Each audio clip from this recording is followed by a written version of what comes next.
This is With the First Pick, the CBS Sports NFL Draft Podcast. Rick, this is episode 96. Shout out to Clyde Simmons. Man, he was good. A little tidbit, What do you little trivia. Our 1983 national championship team, the Southern Illinois Salukis, beat Clyde Simmons. Wow. Western Carolina Catamounts crushed them in the national championship game down. How about that? Yes. That's a great little fun fact. No, I got all kinds of fun facts. We definitely used that trivia in July, but it's, for our longtime listeners, I'm glad they get to hear that twice because I knew where you were going with that one, Rick. Yeah, thank you. Did?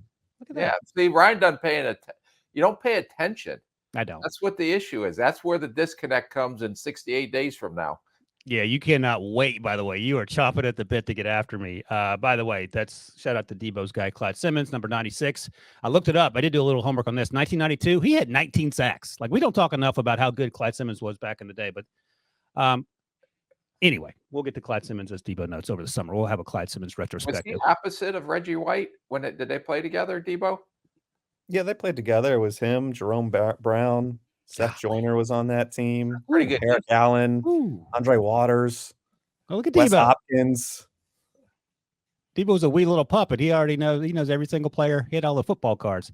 All right, that, of course, is Rick Spielman with the fun stories. I'm Ryan Wilson, just trying to cope for another 68 days before Rick unloads on me. Today, though, Rick, going to play a little game with the quarterbacks in this draft class. Should they stay or should they go? Some are layups to come out. Others are layups to return to school, and some are in between. So we'll talk about that. Also, today is our first edition of Just Good Football Players 2024 NFL Draft Edition. We did this throughout the draft process last year, and Rick, you highlighted guys like Nick Herbig, who's flashing for the Steelers as an edge rusher. Steve Avila starting on the interior for the Rams. I talked up Sidney Brown, who Debo's having some issues with in Philadelphia right now. He's been forcing the playing time, but a great player at Illinois. Marty Mapu, who's getting some run with the Patriots out of Sac State. And today we'll give you our JGFP list version 1.0. I made that up, little initials there. Well, yeah, but I came up with the Just Good Football Players. Yeah, you did. Did I contribute one thing to this podcast? Yeah. Rick Spielman, trademark, patent pending, JGFP. There you go. You're right. Debo, Rick said he's going to be nice to me until January 15th. I don't think he read the fine print on when January 15th is because he's fired up today. Speaking of which, Rick, before we go any further, if you're watching us on YouTube at NFL on CBS, you can see the official With the First Pick draft countdown board. Rick, how many days do we have and how many days do I have? We have 168 days until the NFL draft. And Ryan, you can live the life of luxury and the self-esteem building that I do on the show for 68 more days. Then it's go time. Then we get serious. Then it's draft time. Then the self-esteem coach becomes the self-correcting coach. Yeah, becomes Tom Landry, I think, is where it goes. Tom Landry was very stoic. I'm not stoic with you. I express my emotions with you. That's true. You're going to Brian Daboll me, I think is what's going to happen. No, I'm not going to turn into like a bright red, like Rudolph the Red-Nosed Reindeer head when he gets mad. All right. Well, we'll look forward to that on January 15th. And, of course, the draft is 168 days from now. If you missed it on Tuesday, it was another old Papa Drop edition. We talked up Jaden Daniels finally as the legit QB3 in this class. We look back at C.J. Stroud's Hall of Fame performance. Man, he's playing so well. Bryce Young's lows. Yeah, boy.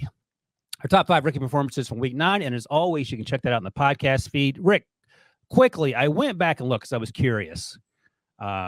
People accuse us at times on this podcast for standing for Bryce Young when perhaps we should just say that he's playing terribly. In your defense, you said you're not making excuses for the way he played when we talked on Tuesday, but I did go back and look, and I found some troubling numbers that sort of support what you say. I'll mention this quickly because we don't need to dwell on it.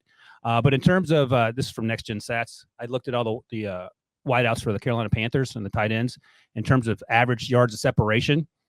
Not surprisingly, they're below average compared to every other NFL team. Like, they're not getting open, and that's sort of what we talked about in terms of the offense that they're running. The other sort of troubling thing, if you're Bryce Young and maybe a fan of the Panthers, the offensive line gets beat percentage-wise. They're number one. No team gets beat more offensive line-wise off the snap. No quarterback gets pressured more. Only one team does. Second, excuse me. Fourth in sacked. Number of times quarterback sacked. You talked about this yesterday on Tuesday. In terms of play action, they're 31st in the league in running play action. Yes. explosive plays down the field, and this is going to relate to the amount of times your quarterback gets hit in the face. They're 31st in explosive plays down the field because Bryce doesn't have time. In terms of the times the quarterback's blitz, they're only 28th, which means they're losing to four-man rushes consistently, and that's also another concern. And related to all that, the deep ball percentage is 31%. So, which means they're next to last in the league. So the point is Bryce is not playing well. The other point is they're not helping him. But I just want to say that because people can accuse us of supporting Bryce. I'll support Bryce. Yeah, and I'm supporting Bryce, but I'm just starting to wonder now. Frank Wright, who's supposed to be an offensive expert, in Indy, his offenses struggled with Matt Ryan. A lot of the same issues popped up. And what you're seeing, the trend in the NFL, now that you mentioned this, and we've talked about this, is that I don't know if your next gen stats, I didn't even know that existed, but that's you had a guy that did it for you. yeah, I just go off what I see.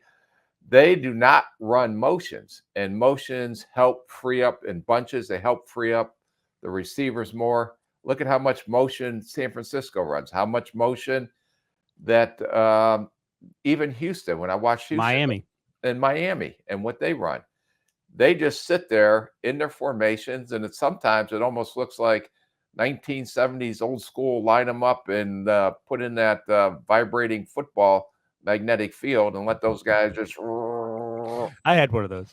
Because it just doesn't seem creative on offense. Yeah. I think what I'm hearing you say is that they need to hire Jeff Saturday. So look out for that. All right. Rick broke that news. By the way, remember, leave us a 5-star review on Apple Podcasts and nominate FBS or FCS college player. Are people really getting on us about supporting Bryce Young? Do you think we're making excuses? No, I think what happens, and Debo's more in tune to the young folks of today in terms of how they interact with the internet. I sound like a grandpa here, but I think like we're actually all over CJ, but I think fans like to be angry about something, and fans are angry that CJ didn't go first overall, and he's proving everyone wrong. I'm happy that he's having the season that he's having, and never point. We didn't rip CJ. Everybody else, including everybody out there, when he had his like low S2 score, right. Well, he's going to be a bust. No, that's right. I was going to say that we've supported CJ Thoreau. We've liked him a lot as well, but people like to be angry about stuff. Because I had to give him a chance to warm up. What he said when we interviewed him. Give a brother a chance to warm up. His very first start, Minnesota, terrible weather, and you said at halftime you had written a lot of bad things about him. He said, "Don't erase it. Don't erase it, Rick." Now, good for him. I mean, I'm glad he's having the success he is, and I'm glad for Texans fans. I just hope Bryce can play better because that is not a survivable situation, it feels like. But anyway, 5-star review. And just a little heads up here. Debo informs us, Rick, I don't know if you saw the email because you say you don't read emails very frequently. On Tuesday's Popper Drop next week, we're going to be doing all 5-star prospect reviews from Saturday's action. So get your nominations in, and we'll get around to those guys in due time, quickly, hopefully. All right. That's it, Rick. It's go time. We are talking stay or go. Quarterbacks that are going to be eligible to take part in this draft class. Before we do that, though, we should talk about the news that came down on Wednesday that the NFL is going to make some changes to the All-Star games and allow juniors to participate. Now, tell me the exact math. In previous years, juniors could participate if they had finished their – what was the rule? Eligibility. So, okay. Because you're dealing with this COVID year, but if a junior was 4 years and graduated, he can, even though he had a 5th-year eligibility, he can still come out. Now it seems like they're opening the barn door. Yeah. That anyone come in and participate. But I'm sure that if a junior participates in an all-star game, that will say his eligibility is completely over. So you can't come in, I don't think, and play in an all-star game and say, oh, I'm going to go back to school. Because I think once you cross that threshold, then you're technically done. You're eligible. I think the day you can the day you decide whether you're declaring or not typically comes after those All-Star games. So that January 15th, I believe. It's usually in the middle of January. Okay. Oh, that's 68 days from now. I know that by heart. Yeah. Okay. So that's right around the time that the Shrine Bowl and Senior Bowl get going. So I don't know if you have to tweak that or not. The other question I wanted to ask you is this. How detrimental is this development for seniors and small school seniors who may not now get an opportunity? Well, I don't know, like the participation rate of the seniors participating in these games have gone down. Yeah. So I don't know if that changes their tune now that they know they have some juniors that may be biting at their heels on draft positioning. That this changes the whole dynamic of All-Star games. How big does and there's not an NFLPA All-Star game this year, I don't believe. So how big does the East-West Shrine Game come? How big does the Senior Bowl come, especially if juniors are entering in that? And you're going to have maybe the East-West in general hasn't had the same quality of seniors overall that the Senior Bowl has had, because the Senior Bowl has always kind of been the main game of All-Stars, or the one that you want to get invited to. Although those guys down there, they'll practice for a day, then pack it in. Yeah. But I think the quality of these All-Star games and the quality of personnel coming into these All-Star games for both of them could be a huge, huge benefit, especially for the East-West. So I'm reading the tweet from your buddy Tom Pelissero from NFL Network. He said, this is from Wednesday, the memo from the league. Upon the NFL publicly announcing that a player has been granted special eligibility, Shrine Bowl, HBCU, Legacy Bowl, and the Senior Bowl may invite such players, these guys who aren't seniors, juniors, to Okay, participate. so once the NFL declares that they're draft eligible. Yeah, but there are other bowls out there. There's the Hula Bowl. I know there was some going back and forth on social media about what does it mean for these teams. So they still have to do the same thing. So there's some stuff to sort out. But is this better or worse, or you don't know in terms of the evaluation process? I think it's huge. I think Okay. it's great, yeah, from an evaluator standpoint, to see some of these juniors, because you don't see them after the season. The next time you see them is at the combine. Where now, if you can see them in an all-star setting, actually start the interview process with them during this all-star setting, it's a game changer in my opinion. But then you miss out on the Marty Mapus of the world potentially. Is that Well, a how do you trade know you're willing to make? Yeah, how do you know he's not invited? I mean, it's a numbers game at some point, right? It could be a numbers game, but maybe they invite a few more kids. Who Okay, knows? yeah. Now you Because expand the roster. the That's problem another thing. is, and you've been a participant in staying for the Senior Bowl. You did last year. I came home and actually got changed before we went on to the Super Bowl. I only had one pair of clothes too. Yeah, you took your duffel bag and you took your little parachute pants that you wear. You hate those parachute pants. I gotta hate the parachute pants. And actually just moseyed on over to Phoenix for the Super Bowl, right Hardcore. for the All-Star, because you stayed for the game. But if there's going to be more participation, maybe this year I'll stay for the game with you. That's an interesting point too, because you know this because you've been doing it forever. Everyone in the league checks out Thursday after practice. They have things to do. You maybe leave a few younger scouts behind typically to watch the game. Nah, we'll get the game on tape. But I mean, there's some people, there's some young scouts usually that are there, that are stuck there. Yeah, they like to stay there. Yeah. And sure. me, and that's it. Yeah. But yeah, that's an interesting point. Maybe the press box gets crowded and I have to go sit in the stands. All right. If I can pull some strings, maybe I can get us some sideline passes. Okay. Yeah. I can be, I'll just be I am your assistant anyway. Just tell them I'm officially your assistant. I'll get on the sidelines.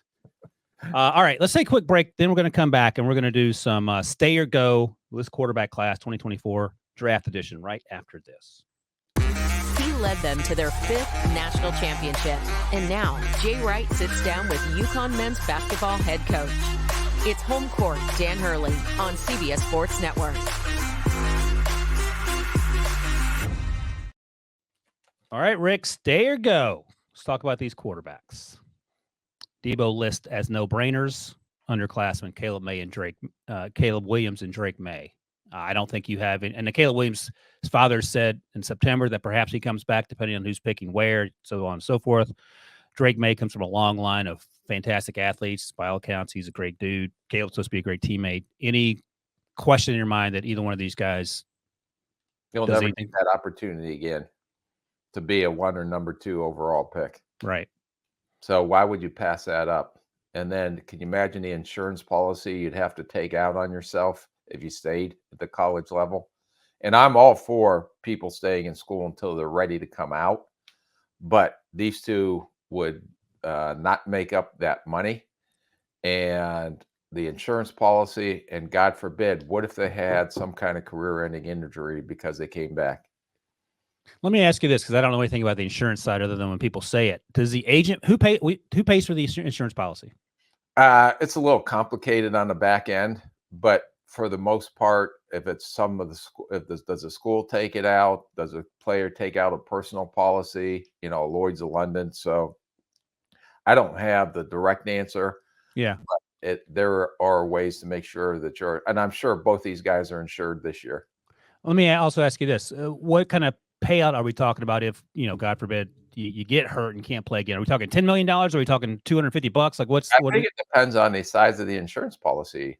Oh, so you can determine how much you want to get out of it. You're like Ryan Wilson and you're saying I'm playing, where'd you go, Bill and Mary? Yeah. And you're saying I'm going to play there, but I want to take out a $20 million insurance policy in case I cannot play in the NFL. So anyone can do it. They're not going to insure you. Oh, okay. Anyone can make the phone call, but they're only going to answer. Also have to. They have, whether it's Lloyd's of London or whoever's doing the policies, usually have a pretty good indicator of where they potentially would go in the draft and the potential loss of income that they would endure if they did get, God forbid, a career-ending type injury. Gotcha. Right. So I mean, no brainers. Debo's right with the headline there. Caleb and Drake coming out quickly. I did some more homework last night because I was bored. I just went down these rabbit holes that talked about the Bryce stuff. And then, you know what I looked up? Because one of the talking points we're hearing now, and I'll do this fast because I know we got to get through this, but one of the talking points we're hearing now, we've talked about this before, is that Caleb can't play in structure. Like, everything takes forever. He's holding the ball 15 seconds and then he's making plays. So I looked this up, and this is from True Media and PFF. Excuse me, the percentage of, 100% of the plays that Caleb's taken this year, of those 100%, the plays in which he got rid of the ball in 3 seconds or less, 55.4%. So more than half. Maybe you wanted to be a little higher, but whatever. It's not like every single play he's running around like a crazy person. 55% of the time the ball comes out on time. I looked at Drake Mays as well. For him, the same number, 3 seconds or less, 63% of the time the ball comes out on time. So a little better, but it's not outrageously different.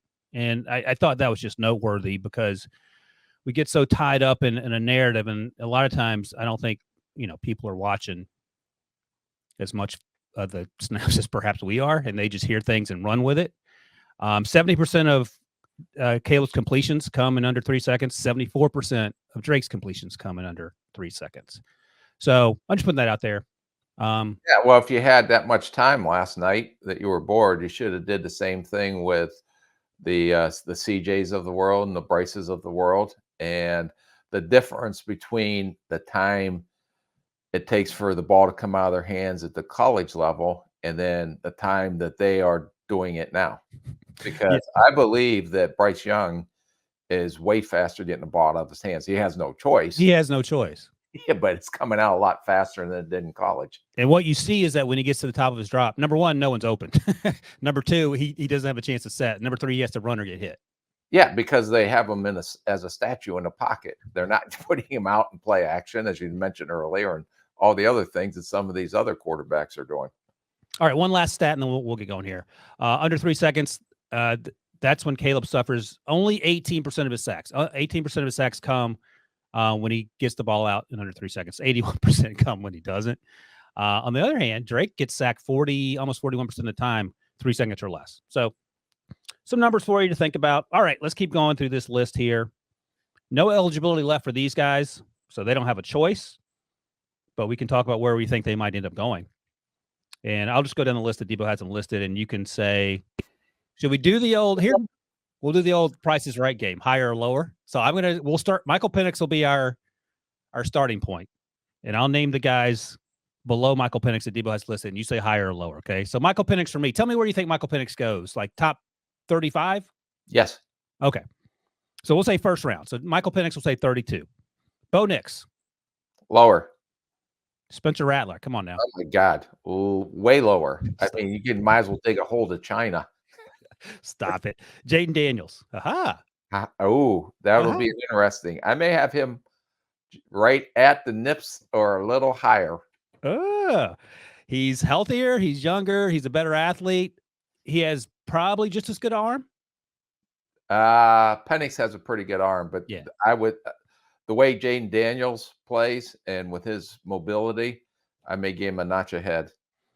That said, and we talked about this a little bit on Tuesday when we talked about Jaden Daniels. Penix throws with a ton of anticipation. Jaden Daniels isn't quite there yet. Is that something you learn after you're age 22? I think it just is, because you keep seeing Jaden Daniels improve every year. Okay. And he's getting better and better as a quarterback. And we've talked about in the past, guys that have 3 or 4 years experience usually have unless you're an elite athlete like an Anthony Richardson, you usually have a better chance of having success early in your career. Yeah, and Anthony Richardson feels like a unicorn in some sense. I mean, unfortunately, he's not healthy right now, but the way he came in, and I'm sure Shane Steichen helped him with that development. But right, he feels a little different. All right, Jaden Daniels, Michael Penix Jr., neck and neck, maybe a little above for Jaden. Jordan Travis out of Florida State. Lower. We haven't talked about him since the week 1 matchup of Florida State versus LSU when Florida State got the best of him. And Jaden Daniels didn't look to be the player he is right now. Tennessee's Joe Milton, who you saw in person against Alabama. Yeah, he's down. He's below those guys. All right, interesting here. So where would you compare Joe Milton and Notre Dame's Sam Hartman if you're looking for a quarterback on day 3? Well, Sam Hartman has such a low ceiling, in my opinion. I think what you see is what you get.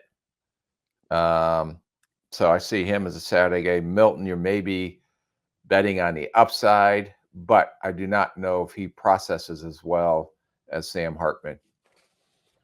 Aiden O'Connell or Sam Hartman, are they similar? Or do you like Aiden better? Or you like Sam better? I like Aiden a little better. Yeah, I think I do too. He seems, it sounds weird to say, a little more athletic maybe. Okay, now you're comparing you and Pete Prisco as athletes. And right. Debo, throw Debo in that mix too. Debo, look, throw man, you all Debo, throw you all in a hat and just pull one out, and you're going to get the same thing regardless. Debo's shooting in the 70s, so he's doing something right. I did not play good yesterday, and I was in a tournament yesterday. The old timers get you? Well, this was a little bit. It's a little bit like invited to come play, kind of celebrity-ish. Oh, look at that! Look at this guy humble bragging. Yeah, but it was not good. I should have just stayed and did my homework for the next 2 weeks. Ryan, I would like to, I think, formally challenge Rick to a pickleball match. Oh, no. Ooh. See, I don't have a real sense for how competitive Debo is. I know that Rick will kill people. Debo, I'll just give you a hint. If you play me in pickleball, I'm not as a very good finesse player with all the dinking and dunking that goes on in the kitchen. But if is that what it's called, the kitchen? Yeah. But if you put it up a little high, it's either going a home run over the 2 fences or it's going to hit you right square in the chest. So you better get your paddle ready and get it up. Do not put your paddle down. Do you play, Debo? Thanks for the scouting report. Yeah, I'm known to dabble a little bit. I'm talking singles here, no doubles. I know Rick's I got like a hip replacement. I got no knees. I got a torn pec. Oh, that's right. You don't get anything fixed. I know it's not a big court, but I'm going to make Rick run. See, Debo's got a lot of pent up frustration from you yelling at him on this podcast. He sounds like one of those recreational athletes that thought he was a lot better than just a recreational athlete. That's why I don't play. Everybody wants to prove they're a great athlete. That sounds like challenge accepted, Debo. So I'm looking forward to that.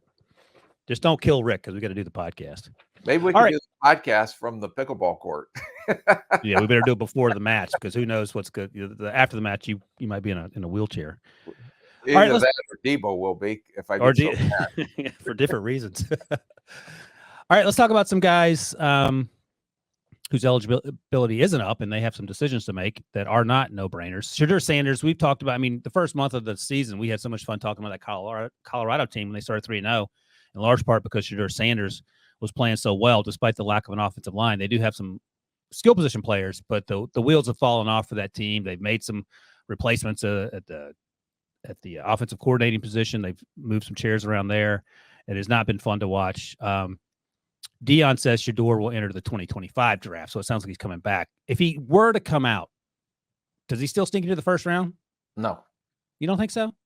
No, maybe, but that's the right thing. Dion's I agree. Right decision. So, okay. All right, Quinn Ewers, who now for 2 years has been banged up. He hasn't played the last few weeks because of a shoulder. He hurt his shoulder last season in that Alabama game, came back and wasn't quite the same. He is completing 71% of his passes, 13 touchdowns, 3 interceptions, run for 5 more. He lost a lot of weight coming into the season. That was a talking point. Thought he played pretty well at times, but he has 2 years of eligibility remaining. So you have the backup quarterback at Texas who's played the last 2 weeks and done pretty well. You have Arch Manning. What are you doing if you're Quinn Ewers? Well, for his success, I would, because he has to prove to the NFL that he can stay healthy. He hasn't stayed healthy in 2 years. But I don't know what the game plan is. If you think you're going to get replaced, or if you got out recruited by Manning or the backup quarterback, then maybe you do come out. But people are going to have a significant concern with the durability on him. Let me ask you something, because I've said this before, and I cop to it. Like when I'm watching the games on the iPad or whatever, it's hard for me to tell at times who has a good arm and who doesn't. Texas fans push back that Quinn has a really good arm. I haven't seen it on tape. Have you seen him in person, or do you have a different take on his arm strength? It's hard to. It looks strong enough on tape because you see him make NFL throws, but until you see it in person, it's hard to get a full, complete judgment on it. Because I don't want to tell him he doesn't have one if he does. It didn't pop out to me. If I knew that I was the starting quarterback at Texas next year, and I didn't have to worry about, like I said, being out recruited, or they're going to go with Manning or the backup that's playing right now that looked decent, at least in the last game we watched, when we watched Mitchell that we talked about last Tuesday, I would come back if I were Ewers. I think so too. And it may be a situation where Arch is going to start, and maybe he transfers. Quinn does, because that's the thing you can do now, with the transfer portal and NIL and all that. All right, Michigan is working through some things. Sweet mercy alive. Let me ask you something just in general, because I haven't followed that story closely. I know people are fired up about it. Have you ever seen anything that sort of nuts in terms of, we know about the Spygate from when who was the coach for the Jets that told on him? That was from the Patriots. Mangini, when Eric Mangini sort of spilled the beans on that, and all the fallout from the Josh McDaniels spying when he was out in Denver.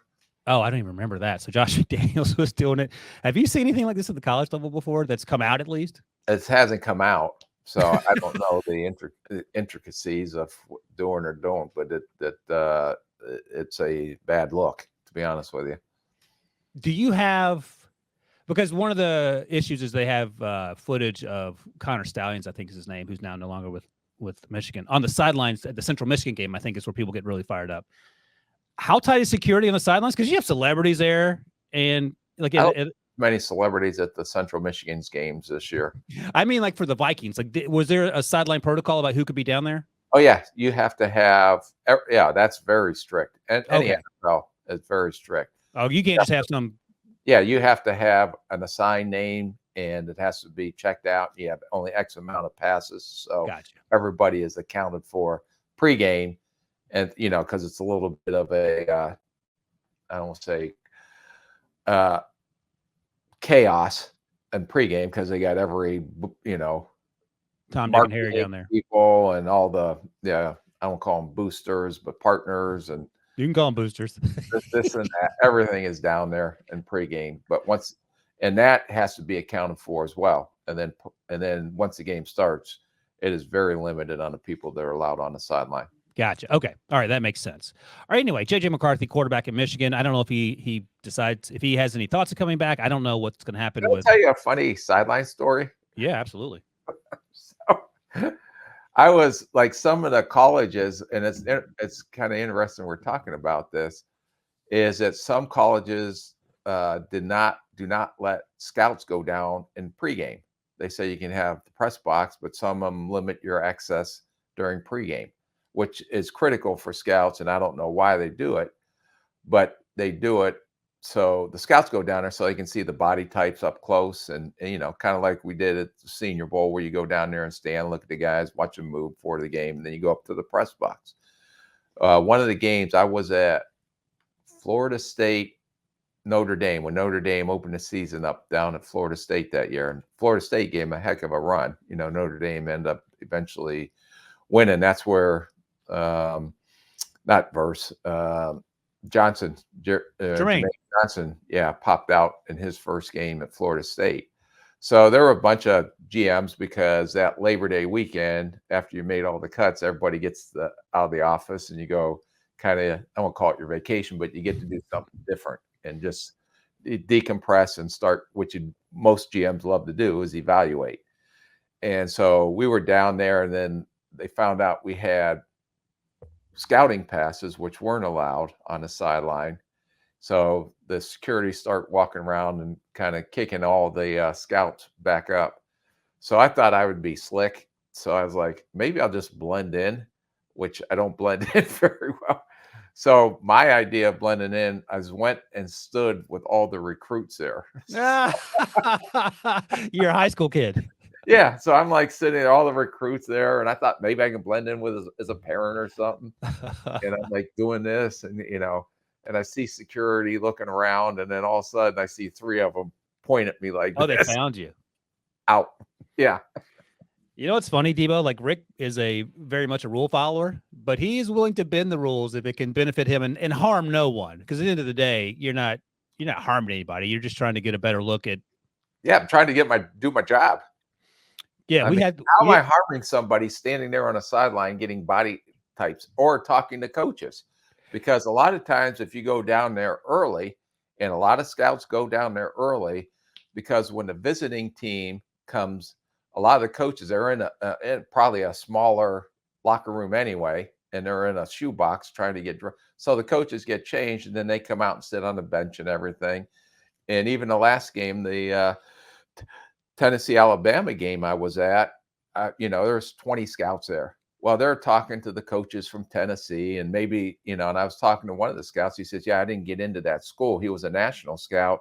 So this is a great opportunity for me to grab some of my contacts that are just standing around an hour and a half before the game, before the players come out for warm-ups, to get some information or to gather what they need to gather to complete their reports. Yeah, and I've heard scouts actually say it's frustrating depending on the school. Some schools are really good and some schools are a pain to work with. Because it's harder to get access.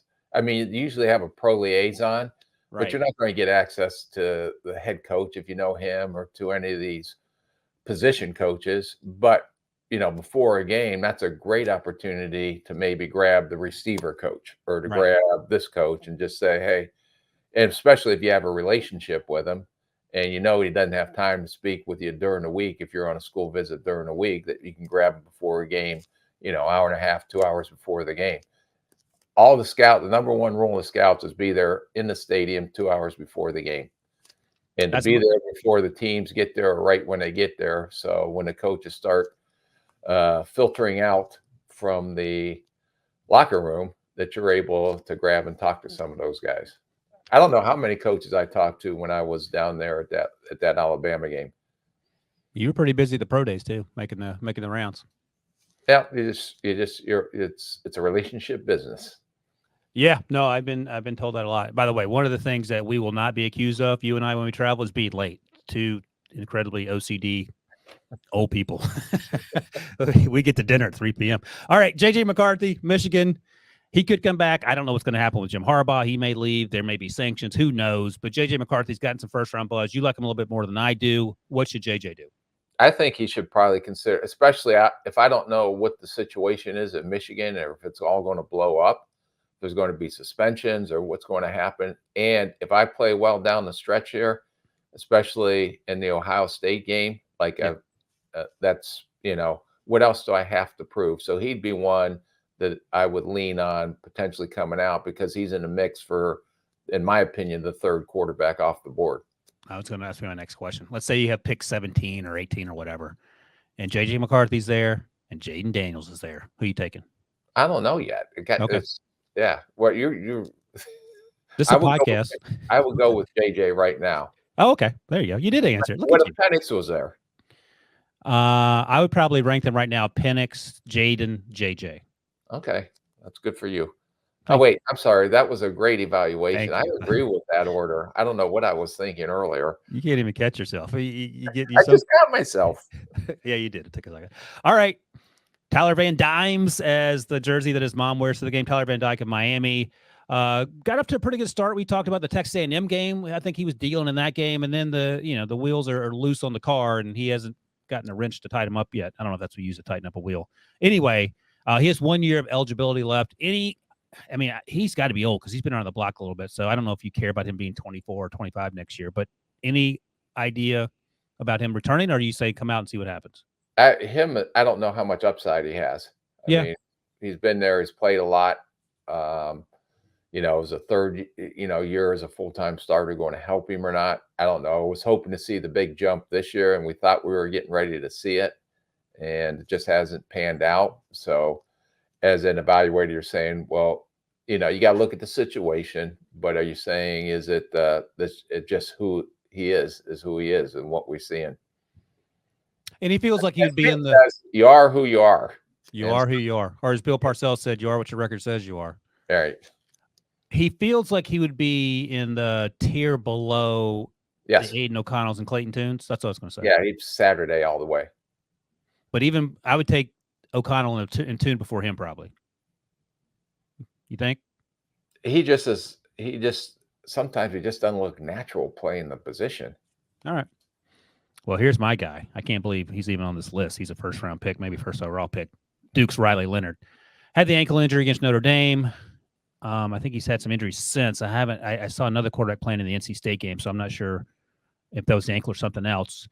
We know what he can do athletically. He's a basketball player, and he's not a quarterback yet in the truest sense of the word. He can throw the football, but he basically wins with his feet. He has 1 year of eligibility remaining.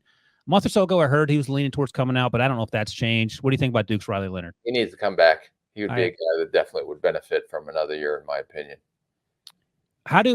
There's a service that tells the player where he thinks he's gonna be drafted. What's that called? Well, what it is the NFL, they pull all 32 teams. Each team has a designee that sends in.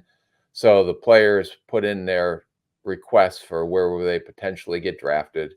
And then the NFL pulls all 32 teams. They don't tell, like, if I say he's a 5th rounder and another team says he's a 2nd rounder, they kind of take the accumulation of all the grades and kind of give them an idea. Okay. But that's pre-physical. That's nothing to do with off field, nothing to do with anything but what teams are just seeing on tape. Gotcha.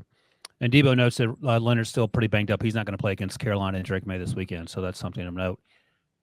So if he gets, I get it. Okay, so sometimes you hear after the fact that so-and-so got a 2nd round grade from the NFL, and that's why they decided to come out or go back. So I agree. I think Riley should come back. We'll see what he decides to do. Because you're not going to get those reps in the NFL if you're QB3. Nope. And that sort of stunts the development on some level, I feel like.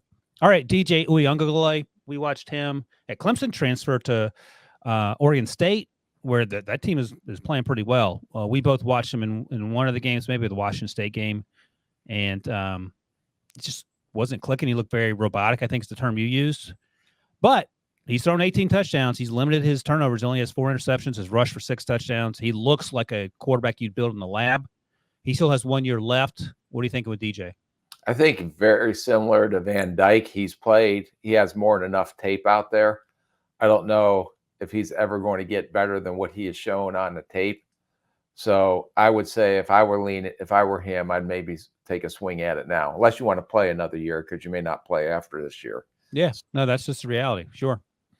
But just want to note for guys like DJ, he played in 2020, but some guys like that have that extra COVID year. Like he's had 4 years where he's played a ton of college football, but because of that COVID year, that applies to a couple guys on this list. Yeah, so he's a year older and has the extra year by virtue of COVID. All right, this guy didn't come out of nowhere. He was just waiting in the wings, but he's had a pretty good season. Carson Beck out of Georgia. We know Stetson Bennett played at Georgia for the last 27 years, and he's now in the NFL. Carson Beck's having quite the season. 72% completion, 16 touchdowns, just 4 interceptions, 3 rushing touchdowns. And he's doing it without Brock Bowers the last 3 or 4 weeks. Brock had the, tightrope surgery, the same thing that Tua had back in the day for the ankle. So hopefully it's a tightrope surgery when you get a high ankle sprain. And hopefully he'll be back before the end of the season. I'm sure that's the hope. But 1 year left for Carson Beck. He hasn't really been on my radar just because he was sort of late to the game, and we'll get around to him should he decide to come out for sure. Where are you on him? Because I haven't watched him. Have you watched him closely? Yes, I did, because Debo gave it as a homework assignment, and I always try to complete my assignment. So You were too busy playing golf yesterday, you said. What'd you think of Carson? I think that he is an accurate. He's big.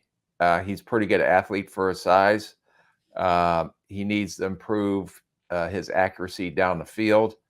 I think he's thrown the 4 interceptions were all throws where he was trying to force it down the field. But he has a strong enough arm. He's very accurate underneath and at the intermediate level between the numbers. But this is a kid that, for example, you take the Mitch Trubiskys of the world. So, and as evaluators, you're like, well, where's his track record, especially at this position? Where's his history? And I understand he plays on a very talented Georgia team, but it'd be great. I think it'd benefit him with the other guys that are coming out. If he came back to school, played at the same level he's playing at right now, does he have potentially to be a lock for sure first rounder next year, be one of the top quarterbacks everybody's going to have on their radar to look at next year? I love that. That's good. That's a good little nugget there because I've only seen him as I've watched basically Brock Bowers. And he's made some plays. Spencer Rattler outplayed him in that South Carolina game, but no one wants to talk about that. Yeah, no, that was a great game for Spencer. I can see where you see why he should be so higher in everybody else's boards. He did throw an interception in the end, but I don't count that. No, you don't. You just look at The good he's plays. one of the guys, your top 50 out of the 250 guys you squeeze into your top 50. He's in there. I'm the only person in the draft media that squeezes 250 guys into his top 50 media. That's on my little Twitter bio. All right, a guy we watched last week, Michael Pratt out of Tulane. They won a barn burner last weekend, 13-10. I can't remember who they played. I had it on in the background. ECU, I believe. ECU has given up a ton of points. So make of that what you will. 70% completion, 15 touchdowns, just 3 interceptions. We saw one of those interceptions, almost a pick 6, the week before against Rice. He does have 4 rushing touchdowns. I think he's a better athlete than maybe we give him credit for. 1 year of eligibility left. Have we seen the most out of Michael Pratt, or is there room for improvement? I don't know if there's much because he's been starting there for a couple of years.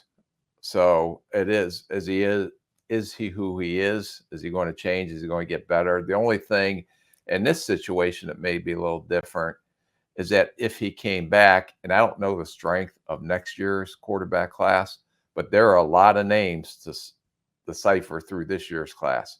With all these guys here, with the guys that are lost all their eligibility, they're coming out. Does he have potential to go higher next year if it is a weaker draft class than it is this year? No, I agree. And I've liked what I've seen, but I think I would like to see a little more in terms of the consistency. And maybe coming back does that, or maybe he feels like he should come out. We shall see. Finally, Jalen Milroe, who has had a couple. Don't even bring him up. He needs to go back. Well, let me at least say this. He's had a couple of nice post-game conversations with Jenny Dell, and him and Coach Saban been yucking it up, which is a good sign to see. It's interesting to see the relationship that he has with Coach Saban, because you know Coach Saban certainly, and he can come across as gruff, but I've also heard that he's incredibly good at getting the most out of his players. But you and I have talked about this before. It takes a special player to play at Alabama because it ain't the kid gloves come off pretty early. Yep. He needs to come back. Again, yeah, no, I agree. Time starting, not consistent enough yet. He made some strides in that LSU game. Yeah, he's getting better, but he's not there yet. I don't think he is either, but it was encouraging. It was frustrating watching him early because as I was looking through the college stats of who holds the ball the longest, Caleb is certainly up there. Jalen Milroe's up there as well because he struggles, at least initially early on in the season, getting the ball out on time. He's gotten better at it. And then athletically in the open field, good luck catching him. He's a real dude athletically. Oh, good Lord, yeah. Ryan, as Rick brings up 2025, I just wanted to, like, anyone on your radar, because it seems heading in a lot weaker. I know Clemson's Cade Klubnik gets some pub. Yeah. I would make a case for Penn State's quarterback. Drew Aller. Of course you would.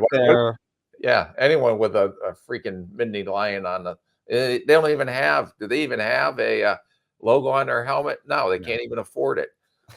How many days until you're going to be mean to Debo? I think that clock. It's just you. Yeah, no, Debo was like fair game. Yeah. So Drew Aller, he looks the part. I've only seen the Ohio State game where they wouldn't let him throw the ball at all. That was a sort of frustrating. And speaking of Debo, now that you want to throw in the Penn State kid, you might as well throw in not this year, but the following year, the Ohio State kid may get some love. Well, he's eligible this year, I believe. But No, next year, though. You mean 2025, right? Yeah, if he's eligible, he needs to go back too. No, I agree. Yeah, so those two. It's not like last year, though, when if you're making a quarterback decision, some of those guys last year where you're like, oh, Caleb and Drake and some of these guys are at the top. There's not that sort of prospect at the top, it seems like at this point. No, not yet. This time last year, we knew about Caleb and Drake. Yeah. So I think maybe Shador is going to be near the top. Yeah. I mean, there'll be some guys, but and Debo actually makes the first time he's ever made a great point when he came behind the Wizard of Oz curtain. The Wizard of Oz curtain? What do you say? Yeah. That there's not a clear-cut Caleb Williams or a Drake May in the potential 2025 draft as you sit here and spitball against the wall right now. Yeah. Congratulations, Debo. Rick gave you a compliment. Mark the date because it's going to be a while before you get another one. All right, Rick, that was pretty good. You actually were more forthcoming than I expected. You like to be tight-lipped about these hypotheticals. I'll ask one more hypothetical before we go to break. I heard someone mention this as well. If Caleb came out last year, if he were eligible to, would he have been QB1?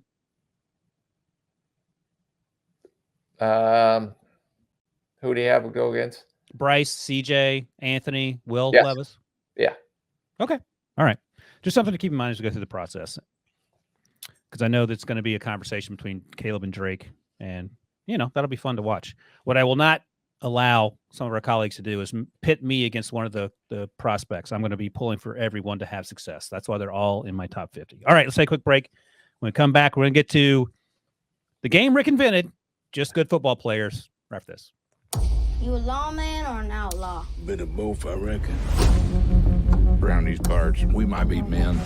They're just killers. You up for the task? I wouldn't be sitting here in my Sunday best if I wasn't.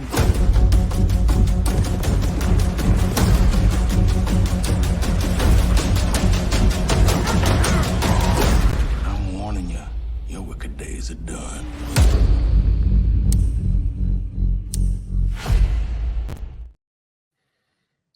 So if you're listening to the audio podcast, we just watched a commercial for the Lawman. So that's what Debo was talking to you about on Paramount Plus, Rick.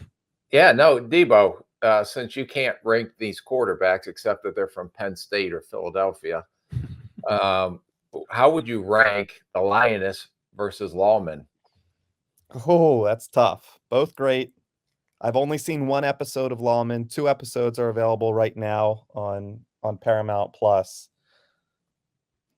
It's tough. After one episode, I think I got Lawman a little bit ahead. Oh, Really? And Rick's a big Lioness fan, too. Yes, I am. I love the Lioness. But Lioness got great a couple episodes in. All right, I got to go back and check that out. My problem is that I burned through all these shows now, and then when we were traveling in the early part of the year, I don't have anything to watch. So I gotta. Well, okay, can I make one smart aleck comment? This is the first time you've asked, so sure. Since you asked, you can.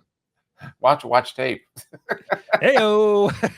I'm over here crunching all these numbers to give you the support you need to defend Bryce, and this is how I get treated. All right, Rick, define for us what just good football player means to you. It's regardless of where they're going to get drafted, regardless of size, regardless of all the physical numbers and everything. When you watch the tape, you don't want to turn it off because you enjoy watching them play so much. Yeah, no, that's it. Debo, because Debo's fastidious at his job, has a list of guys that we went through last year. Our 1.0 version of just good football players from a year ago. Your first crack at it, John Michael Schmitz, who was drafted by the Giants, the center from Minnesota. We talked to him at the Combine. He's a wrestler. He feels like a center. That whole offensive line has struggled, but he's battled injuries as well. But he was certainly fun to watch. Had a good Senior Bowl. Deion Henley, he was drafted by the Chargers. I haven't watched him closely, so I'm not sure how much he's played. And Thomas Encombe as well. I had Kalijah Kancey, first-round pick, Sidney Brown, second-round pick. And Debo, you've watched Sidney Brown closer than I have. He's not hitting all the high notes so far. Down. He's forced into more action than I think the Eagles coaching staff would like. Like that secondary has been decimated by injuries. He's okay. He's not, a standout. He's not making any all rookie teams, I think, but He'll get better. All right, Rick, do you have the list in front of you of any guys that sticks out from your just good football players from a year ago? Okay, you pick all these first, second round I guys. know. What the purpose of just good football players is to find guys that are going to be college free agents. Find guys like the Rutgers corner we watched last year, guys that may not be first round picks because they're the obvious, but guys splattered or splattered. Sydney was a third rounder, to be fair. A third. I thought it was a second. Okay. Well, I got Marty Mapu on there. Yeah, that's fine. Deuce Vaughn. So, yeah, but just try to look at some guys. And I know we're very early in the process, and you probably you've done 250 guys already for your top 50. Yeah. So, but find some of those guys that realistically are Saturday guys, or maybe a college free agent that, geez, I know he's not going to get drafted, but I'd love to have him on our football team or to sign him after the draft. Lesson learned, by the way, because you got your list in early to Debo for this version of it. You stole a lot of good guys. Like one of my favorite players is your last guy on your list. I won't say it out loud so you can say it, but he is to borrow a Rickism, he plays with his hair on fire, even though he's a little sawed off there. All right, so let's get to this list here. We'll start with you, Rick. You've talked about Justin Ebioji before, the defensive lineman at Alabama. I'll go through the list and you can hit the highlights. Tommy Eichenberg, linebacker at Ohio State. You know what's funny? He was on my list last year, and then you yelled at me because you're like, he's coming back, and I didn't know that. You stole Cameron Scatabo, the running back out of Arizona State, who we've talked about before. It's a 5-star.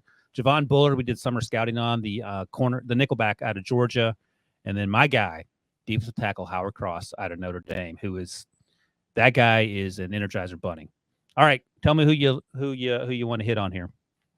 Yeah, the Alabama defensive lineman Eboji is a underrated defensive lineman because of his size. Excellent at the point versus the run.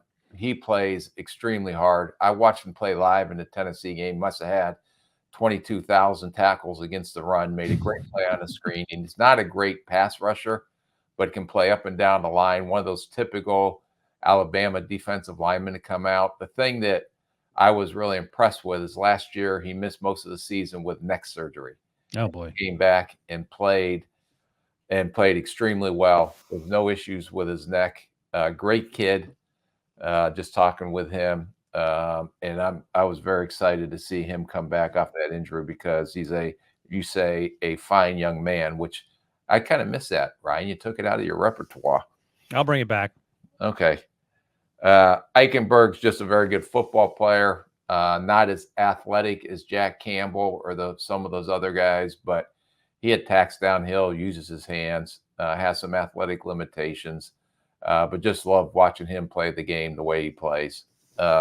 Old school Mike linebacker. We talked about Scatabo, and he was just, as a 5-star, he was one of the funnest or most entertaining players I watched because he does so much for that offense. And he was a transfer, I believe, from a smaller school, Cal, somewhere. He might be a Sac State guy too. Yeah, but very good football player. Bullard, I went back and watched tape on this year and playing just like he did last year. Oh, good.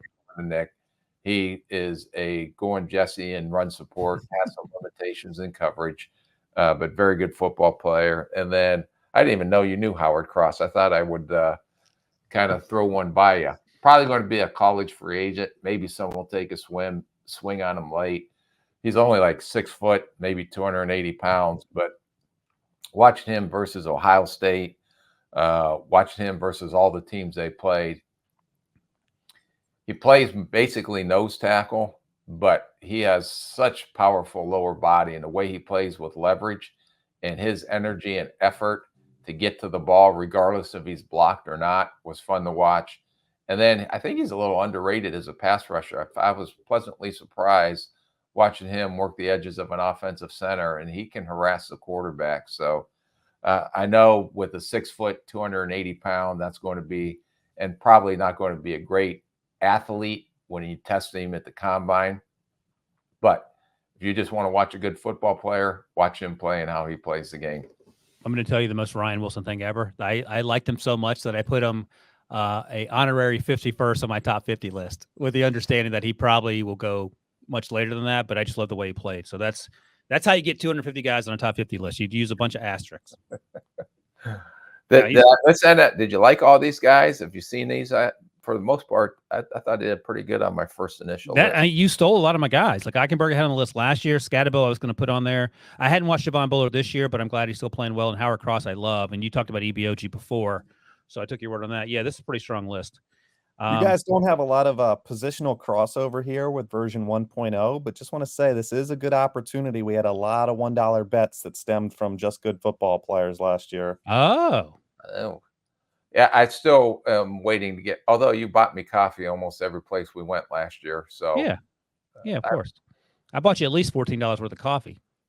Yeah, that one day we went when we were up in Stamford, Connecticut. I had like to try 5 different coffees. I didn't sleep for 3 days after that. Yeah, you didn't understand you didn't read the directions. Don't chug the coffee all at once. Just sip it and see which one you like. Next thing I know, there's to the beer barn and here are these 5 microbreweries. Try these 5 different beers. That's true. Ryan gave me 5 different types of coffees. I had an espresso. I had a Americano. Yeah, look at you. I had a regular dark coffee, and I don't know what else you were. Anything as long as it doesn't have cream or any kind of fluff in it. I let you try a cappuccino, and you acted like I gave you like prune juice. Yeah, no. I don't even know prune juice is still a thing. That's something old people used to drink to make themselves regular. Yeah, so it was horrible. Anything with cream in it is horrible. Do you eat cereal? Yeah, but that's not cream. This is milk. There's no cream in a cat. It's just milk. It's just milk that's been. Milk doesn't go in coffee. That's just. Oh boy! All right, let's get back to the task at hand. Worst thing ever. You buy coffee because of the coffee taste. That's true. If you don't want to have coffee and mask the coffee taste, then don't buy the coffee. I don't actually disagree with that. That's one of the few things I agree with you on. By the way, we're almost a year into this thing. By the way, Rick, November 28th is our birthday. Oh, it is. Yeah, we'll be 1 year old. Yeah, we were born just after Thanksgiving. That's crazy. I know. So for your birthday, I'm gonna get you a big gallon of milk. I remember I was in because we were doing it on Mondays last year, the first show, and Debo sent the homework assignment, and I was like panicking. So I spent 6 hours in the studio trying to freaking watch all this 22,000 guys. Okay, this is our first draft show. Let's go through the top 100. And Devo, that's why Rick is going to kill you when you guys get to the pickleball court. Holy Moses. All right. Here's my list. And I don't know how many of these guys you've seen as of yet. We know Jeremiah Trotter Jr. I took your advice. I put him on the list. That was an easy one for me. That was a layup. Here, let's make a little bet here, Debo, since you brought it up. Who gets drafted first? Jeremiah Trotter Jr. And we talked about him on Tuesday's show, Pop or Drop. He popped because he absolutely went off against Notre Dame. Pick 6, 2 sacks, flying all over the field like an old school linebacker. His dad, of course, played for Debo's Eagles back in the day. Who gets drafted first, Rick? And you can make the bet. Or you can pass it to me and I'll make it. Jeremiah Trotter Jr. out of Clemson, or your guy, Tommy Eichenberg out of Ohio State. Both linebackers. Both because I was like so far up on you that you are. Yeah. Yeah. All right. You need to start taking some swings because it's unfair. This is actually a tough one too. Golly. I think Eichenberg goes first. What do you think? I don't know. Well, I think he agrees, Devo. All right, Devo, put me down for Eichenberg gets drafted first. No take backs, unless he gets, unless someone doesn't come out or they suffer a hamstring injury or something. Then, no, you're just that's all right. I'll take it. Got to take it. I was looking up the first ever topic that we had on with the first pick from last year's rundown and what caused Rick to study for 6 hours. I guess this was too daunting. The draft order, if you're listening, it's which players' positions would be the top targets if these respective teams landed the number 1 overall pick, and at the top were the Texans and the Bears, the Lions, Seahawks, Steelers. Boy, was that a bad guess there, Debo. Man, was that off. That was what the order was. That was the draft order at the time. God, the Steelers are doing terribly in late November, huh? Yeah, Seahawks and from Denver and the Seahawks actually ended up picking 5th. Yeah, The Lions, the Rams picks. The Lions traded around, and I think they started at 12 when they got Jameer originally. All right. So, well, now that Rick's in the group, he doesn't do quite as much homework. He can even squeeze in some golf for the kids charity. For the kids charity, where he was a celebrity. Who was the other celebrity there? Just me. Oh, you're the guy. You're the main attraction. How about that? All right, here's the rest of my Just Good Football players. Version 1.0 2024 NFL Draft Edition. Mentioned Jeremiah Trotter Jr., Jalen Simpson, the safety out of Auburn. I'll go through the names and I'll go back. Jasheen Davis, the edge rusher out of Wake. Smoke Harris, the wide receiver out of Louisiana Tech. And Talise Fuaga, the tackle out of Oregon State, who plays with our guy DJ Uiagalelei. So Jalen Simpson, I don't know what his official height weight is, but he's listed at 6'1", 177, but he plays in center field. He can come downhill and he'll pop you. The problem is the size, but he had a really good game against Georgia, had a couple of PBUs against Brock Bowers. So Brock Bowers had like 75 catches in that game. Very few of them were because of Jalen Simpson. So I like him as a deep center fielder. We'll see how the size plays out, but he flies around the field and he is makes himself known in center field there. So that's fun to watch. Jasheen Davis, I watched him early on in September. I haven't gone back, but he has a good number of sacks this year when I checked the stats the other day. But you will not see anyone play with a higher motor. And I know we talk about hair on fire and what do you call him? A running Jesse? A going Jesse? Going Jesse. My goodness, he's got a little twitch to him, and he can move a little bit. He doesn't get pushed around to the edge, but he is quick and he is hair on fire. Get after it, and that's not something you can coach, right? Like either you have it or you don't. Like you can have a coach yell at someone, either they're going to do it or they're not going to do it. Yeah, unless you just shame them. Like you do with me with 68 days from now. So I've loved watching him. They're going to play Syracuse in a couple of weeks, and I think I'm going to try to go to that game. I got some binoculars, so Rick, I'll take a picture of that so you can see me use my binoculars. Take a stopwatch too. A what? Stopwatch. Oh, stopwatch. Yeah. Yeah, I got a big clock stopwatch. I'll stick out that in that way. And then Smoke Harris, the wide receiver out of Louisiana Tech. So Rick, you're gonna love this guy because he's 5'6", 175.